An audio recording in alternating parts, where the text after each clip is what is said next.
النهارده هاقول لكم على طريقتي المعتمدة في كفتة الرز، أسهل وأنجح وأسرع كفتة هتعملوها، مستحيل تفك منكم في الزيت أو في الصلصة، هتطلع معاكم حلوة أوي من أول مرة، طريقة اقتصادية يعني من كيلو لحمة مفرومة هنطلع 3 كيلو من كفتة الرز. لو أول مرة تشوفوني أنا اسمي فاطمة ودي قناتي، ياريت تحطي لايك للفيديو واشتراك في القناة. اول حاجه انا جبت كيلو من الرز المصري، غسلته كويس قوي وصفيته من الميه اللي فيه. بعد كده جبت صينيه وفردت عليها فوطه، وبدات ان انا افرد عليها الرز اللي انا غسلته، عشان انا عايزاه ينشف تماما، يعني يرجع لحالته اللي هي قبل الغسيل، يبقى مفهوش ولا نقطه ميه. الخطوه دي طبعا احنا هنعملها قبلها بيوم عشان الرز ينشف معانا تماما. بعد كده هبدا ان انا اجيب كده الكبه اللي انتوا شفتوها دي، وهبدا ان انا اطحن الرز بتاعي كويس قوي لغايه ما يبقى معايا بودره بالشكل اللي انتوا شفتوه دوت. وعشان نتأكد برضو ان الرز اللي احنا طحناه ده بقى ناعم معانا، هبدأ ان انا اجيب المصفى دي كده او المنخل اللي هو تبقى خرامه واسعة، وهبدأ ان انا انخل الرز بتاعي بالشكل دوت كده. هيطلع معايا الخشن اللي فيه. الخشن دوت برضو انا هرجعه تاني المطحنة، وهبدأ ان انا اطحنه من اول وجديد عشان يبقى معايا الرز كله ناعم وزي البودرة كده. هنخله كله برضو بنفس الطريقة دي، واللي بيطلع دوت احنا بنرجعه تاني المطحنة بتاعتنا، وبنبدأ نطحنه من اول وجديد لغاية ما يبقى ناعم معانا كده شبه الدقيق. وهنا كنت نخلت الرز كله، هركنه بقى على جنب واشوف بقية المقادير بتاعتنا. كيلو الرز بياخد كيلو من اللحم المفروم، وباخد برضو عليهم بصلاية كبيرة بالحجم دوت كده، وبياخدوا معايا 8 او 9 فصوص من الثوم. والخضرة بقى معايا حزمة من الكزبرة وحزمة شبت وحزمة بقدونس. تمام كده. بعد كده هجيب الكبة دي انا كنت طحنة فيها برضو اللحمة، هبدأ ان انا اقطع البصلة بتاعتي كده لمكعبات صغيرة، وهضيف برضو عليها الثوم، وهنعمهم كويس قوي مع بعض في الخلاط. الخطوة اللي بعد كده هبدأ ان انا انزل عليهم بالخضرة. اهم حاجة ان احنا نعمل البصلة كويس قوي. بعد كده ضفت الخضرة بتاعتي كلها كده، اللي هي الكزبرة والبقدونس والشبت. هنفرمهم برضو كده مع بعض. انا لغاية دلوقتي ما حطيتش بهارات، لا ملح ولا فلفل ولا اي حاجة، عشان البصل ما ينزلش المية بتاعته ولا سوائل كده منه. بعد كده هبدأ انزل بالخضرة بتاعتي كده والبصل اللي انا ضربتهم على اللحمة. نيجي بقى للبهارات. انا هحط كده الاول معلقه الا ربع كزبره على كمون، ومعلقه الا ربع من الفلفل الاسمر، واقل من نص المعلقه ملح، ونص معلقه صغيره من البيكنج باودر. يبقى انا بحط كده بجيب الكزبره والكمون بطحنهم على بعض. حطيت منهم معلقه الا ربع، وحطيت معلقه الا ربع من الفلفل الاسمر، وحطيت اقل من نص المعلقه ملح، ونص معلقة صغيرة من البيكنج باودر. هطحن كويس قوي اللحمة مع البصل مع الخضرة بتاعتي لغاية ما تكون معايا عجينة، يبقى داخلة ببعض كده. هعجنها كويس قوي. وهنا كنت عجنتها كويس قوي. بعد كده هبدأ انزل بالرز اللي انا كنت طحنته، هنزل كده بنص الكمية الاول، وادرب كده مع اللحمة، اعجنها كويس قوي كده مع اللحمة لغاية ما تدخل معايا بالشكل اللي انتوا شايفينه دوت كده، وتبقى عجينة متماسكة. بعد كده برضو الخطوة اللي بعد كده هبدأ انزل بباقي كمية الرز كلها. يبقى كيلو الرز بياخد معانا كيلو من اللحمة المفرومة. هبدأ انزل كده بباقي الكمية زي ما انتوا شايفين، وهعجنها كويس قوي مع بعض بحيث ان هي تبقى عجينة متماسكة زي ما انتوا شايفين كده. الخطوة دي بقى انا كنت ممكن احطها في الكبة واديها وش كده او وشين تانيين في الكبة عشان تبقى عجينة متماسكة، بس انا عجنتها كويس ولقيتها ان هي مش محتاجة تتحط تاني في الكبة، او ان احنا يعني نديها وش تاني.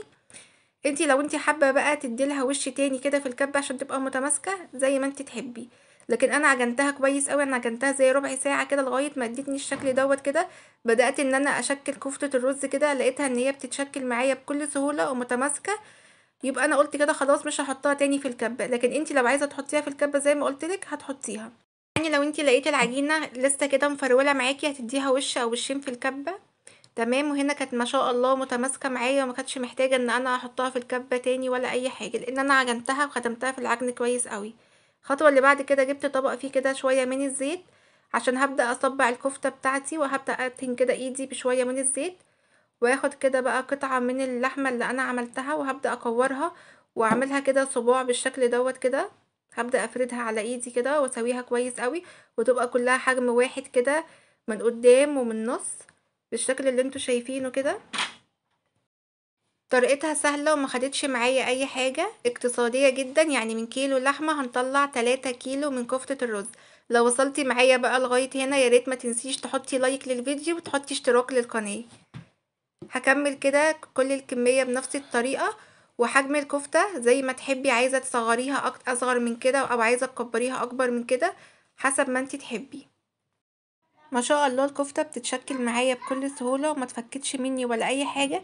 اهم حاجة طبعا عشان يطلع معاكي النتيجة مظبوطة انك تعجنيها كويس قوي، والاضمن برضو انك تحطيها ترديها كده، تديلها وش كمان في الكبة او وشين، او ممكن لو انتي ما عندكيش كبة ممكن تحطيها كده في مكنة البسكوت، هتبقى حلوة قوي معاكي. ودي طبعا الاساس كانت بتتعمل فيها زمان، وعشان تطلع معاكي النتيجة اللي انتي شايفاها دي ويبقى العجينة متماسكة. وهنا كنت ما شاء الله خلصت كل كمية الكفتة اللي معايا، ما شاء الله عاملة لي كمية كبيرة قوي، يعني من كيلو لحمة طلعت معايا 3 كيلو من كفتة الرز. حلوة قوي واقتصادية وطريقتها سهلة، مش هتاخد معاكي اي وقت خالص. بجيب طاسة واحطها على النار واحط فيها زيت، واول الزيت ما يبدأ يسخن معايا هبدأ انزل بكمية كبيرة ابدأ املاها كده بكمية من كفتة الرز اللي انا عملتها. واول ما تاخد معايا لون بالشكل دوت كده هبدأ ان انا اقلبها على الجنب التاني لغاية ما تاخد لون احمر كده معايا، كلها تبقى بنفس اللون. هطلعها بقى لما تاخد معايا اللون دوت كده. اول ما تاخد معايا اللون الاحمر ده كده احنا مش بنطلعها يعني لونها فاتح جامد، بنحمرها كده ونديها تحميرة حلوة في الزيت. هطلعها وهبدأ برضو املى الطاسة تاني. انا بحمرها كلها، يعني احنا مش هنسيبها كده من غير تحمير، انا بحمرها كلها كده وبعد كده ببدأ هقولك بقى تشيليها ازاي في الفريزر.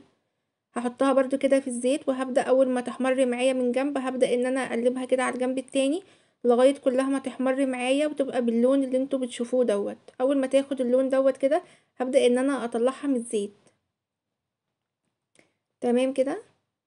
هبدأ بقى اكمل كل الكمية بتاعتي بنفس الطريقة كده واطلعها كلها ما شاء الله طلعتها كانت معايا كلها باللون دوت كده، عملت معايا ما شاء الله كمية حلوة. انا بقى هقولك بنخزنها ازاي. هنبرد الكفتة بتاعتنا تماما تبقى باردة خالص، بعد كده هجيب اكياس اللي هي اكياس التلاجة هبدأ ان انا املاها حسب بقى الكمية. هتملي بقى الكيس على حسب الاكلة بتاعتك هتبقى ايه حجمها قد ايه يعني. وممكن برضو تجيبي بقية الفل وتمليها زي ما انت عايزة، وبنحطها برضو في اكياس وبنحطها في الفريزر. ما شاء الله شايفين الكفتة عاملة معايا ازاي، حلوة قوي، طالعة معايا هشة من جوه مش مكتومة، وما فرولتش مني كده ولا ان هي اتهرت مني في الزيت. ما شاء الله طالعه حلوه قوي، بتتخزن معانا في الفريزر من السنه للسنه مش بيجرى لها اي حاجه. اعمليها بس بالطريقه دي وهي هتبقى معاكي ناجحه. بعد كده هبدا اعمل الصلصه. انا حطيت كده زي معلقتين او 3 زيت، وحطيت برضو معلقه كبيره من السمنه، ونزلت عليهم ببصلايه وسط انا كنت منعماها بالشكل دوت كده. هنزل بيها كده في الزيت والسمنه وهقلبها كويس قوي لغايه ما تتبل معايا وتبقى باللون دوت كده. في الوقت دوت انا هنزل كده ب5 فصوص من الثوم او 4، هديها برضو كده تقلبتين مع البصلة. هشوح البصلة لغاية ما توصل معايا للون الذهبي البسيط دوت كده. بعد كده هنزل عليها بعصير الطماطم. انا كنت عصرة كده زي 5 طماطميات، طبعا بتبقى على البصل والطماطم بتبقى على حسب كمية الاكلة اللي انتي عاملاها. بعد ما تتخدع معايا بالشكل دوت هنزل بربع معلقة من الملح وربع معلقة من الفلفل الاسمر وربع معلقة من الكمون والكزبرة، ببقى طحناهم على بعض كده وبملى منهم واحط على الطبخة بتاعتي. هقلبهم برضو كده مع الطبيخ بتاعي مع الصلصة، واسيبها برضو كده دقيقتين 3 لغاية ما تتسبك تاني. في الوقت دوت هقلبها برضو كده. بعد كده هنزل عليها، انا كنت غالية مية، هضيف لها كده المية بتاعتها، هملى الحلة عليها او نص الحلة كده وهسيبها تغلي. في الوقت دوت انا كنت جايبة كده 3 بطاطسيات وسط، قطعتهم مكعبات زي ما انتوا شايفين وحطيتهم كده في الطبيخ لغاية ما يغلوا كده تقليبة. بعد كده هنزل بكفتة الرز، هنزل بالكمية اللي انا هاكلها، يعني على حسب كمية الطبيخ اللي انا عاملاها، انا ما كنتش عاملة ياما يعني. هنزل بالكمية اللي انا عاملاها وهقلبها برضو كده مع الطبيخ وهسيبها على النار، هغطيها كده واسيبها لغاية ما تستوى كويس هي والبطاطس مع بعض. ما شاء الله بقى مش عايزه اقولك على الريحه كانت عامله ازاي، ريحتها حلوه قوي وبجد طعمها تحفه. في الوقت دوت كده هي كانت خلاص استوت معايا، هبدأ بقى ان انا اشيلها من على النار وهبدأ ان انا اقدمها للاكل. ما شاء الله غرفتها بالشكل دوت كده. بتتعمل برضو بتبقى حلوة قوي مع الرز اللي بشعرية. رز شعرية كده بيبقى حلو قوي. ما شاء الله الكفتة حلوة قوي، ومش ما اتهرتش معايا ولا اتفرت كده في الطبيخ، حلوة قوي، طعمها بجد جميل. والبطاطس طبعا طعمها حلو قوي، وكله طايب كده مع بعضه مع الرز الشعرية بتبقى حلوة قوي، طعمها بجد تحفة. جربوها بس كده بنفس الطريقة. ولو وصلتي بقى معايا لغاية هنا، ما تنسيش تحطي لايك للفيديو واشتراك في القناة. ويا ريت تقولي لي رأيك في الكومنتات، ولايك وشير لو عجبك الفيديو. اشوفكم فيديو جديد، مع السلامة.